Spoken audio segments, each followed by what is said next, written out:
تیسری شعبان کا خاص وظیفہ۔ تیسری شعبان اور بے پناہ رزق پانے کا شاندار مجرب وظیفہ۔ آج میں آپ کے پاس تیسرے شعبان کا خاص مجرب عمل لے کر آئی ہوں۔ انشاءاللہ اس وظیفے کو کرنے سے آپ کے رزق میں بے انتہا برکت ہوگی۔ آپ کی رزق کی جو بھی رکاوٹیں ہیں اللہ کے حکم سے یہ 3 شعبان کے وظیفہ کرنے سے وہ رکاوٹیں کٹ جائیں گی اور اللہ تعالیٰ آپ کے لیے رزق کے دروازے وسیع کرے گا۔ انشاءاللہ رزق میں جو بھی پریشانی ہے، جو بھی مصیبت ہے، جو بھی مسئلے ہیں، وہ سارے مسئلے اللہ کے حکم سے حل ہو جائیں گے۔ تو وظیفہ بہت آسان ہے۔ یا وہابو، یا وہابو، وہابو، یا رزاقو۔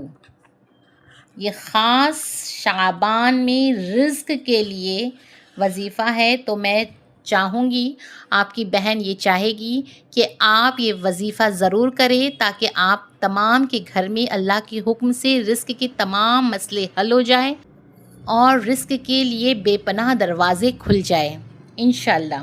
تو آپ کو کرنا یہ ہے کہ یا وہابو یا رزاقو ہر نماز کے بعد 113 بار آپ کو پڑھنا ہے۔ بہت ہی آسان وظیفہ ہے، کچھ منٹوں کا وظیفہ ہے۔ 113 بار آپ کو یا وہابو یا رزاقو صرف پڑھنا ہے، اور یہ وظیفہ کرنے کے بعد آپ دیکھیے آپ کے تمام پریشانیاں کیسے حل ہوتی ہے۔ تو آپ اپنی بہن کو بھی کامیابی عطا کریں، تو آپ بھی چاہیں گے کہ آپ بھی یہ چاہیں گے۔ میں آپ کے پاس آپ کے رزق کے لیے، آپ کے ہر طرح کی مصیبت کے لیے وظیفہ لے کر آتی ہوں۔ میں بس اتنا چاہتی ہوں کہ آپ کی فیملی کے ساتھ، گھر والوں کے ساتھ بہت ہی آسان زندگی گزارے۔ میں ہر وقت یہ دعا کرتی ہوں کہ میرے جتنے بھی سبسکرائبرز ہیں، میرے پیارے پیارے محبت کرنے والے جتنے بھی سبسکرائبر ہیں، ان سب کے مسائل اللہ پاک آسان کریں اور ان کے گھر میں بہترین معاملہ عطا کریں۔ اور آپ بھی اپنی دعاؤں میں اپنی اس بہن کو یاد کریے اور مجھے سبسکرائب کر کے مجھے بھی آگے بڑھنے کا موقع دیجیے۔ جزاک اللہ خیرہ۔